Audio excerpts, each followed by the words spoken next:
समस्त को सप्रेम साईरा आसंतु शुणिबा आजिर प्रशांति अनुचिंता पवित्र रामनवमी उत्सव पालन करिबा पई आमे अग्रसर हेउथुबा बेले निजर हृदय एवं गृह को किपरि प्रस्तुत करी रखिबाकु हेब।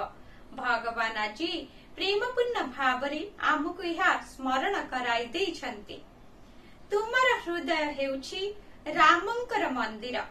तुम हृदय भितरे स्थायी भावरे अवस्थान करुथुबा श्री रामंक उपरे निरंतर ध्यान केंद्रित कर। श्री राम तुम सहित तुम भीतरे तुम चतुर्दिगरे केवल तुमर जागृत अवस्थारे नुहे बरं तुमर स्वप्न और गभीर सुप्त अवस्थारे मध्य तुम सहित अछंती। से शाश्वत भावरे तुमर राम एक निर्दिष्ट रूप द्वारा समाहित नुहंती। से अनेक रूप धारण करि पारंती। जदि रूप अनेक किंतु समस्तक भीतर थिबा दिव्यत्व हेउछि एक। सेही कारणरु जाहाकु मध्य देखुछ तांकु रामक स्वरूप बोली भावी सम्मान प्रदर्शन कर। वर्तमान स्वामी को साई राम एवं साई कृष्ण भावरे संबोधन करा जाउछि।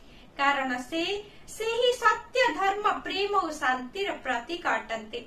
जहाँ भगवान राम एवं कृष्णंकर पार्थिव जीवन काल रे रहिथिला। प्रकृतरे तुमे निजे ही राम।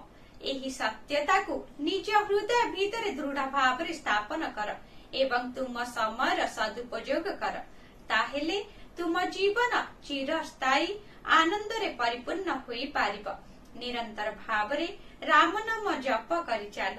उक्त दिव्य संभाषणटी भगवान मार्च 27 तारीख 2007 मसीह सूचाई देइतिले। कहिबार तात्पर्य तुमे भगवान को साई राम सीताराम अयोध्या राम बा जेकोसी नाम रे डाकी पार। किंतु मन रख जे राम नाम हेउछि चिरंतन। जय साई राम।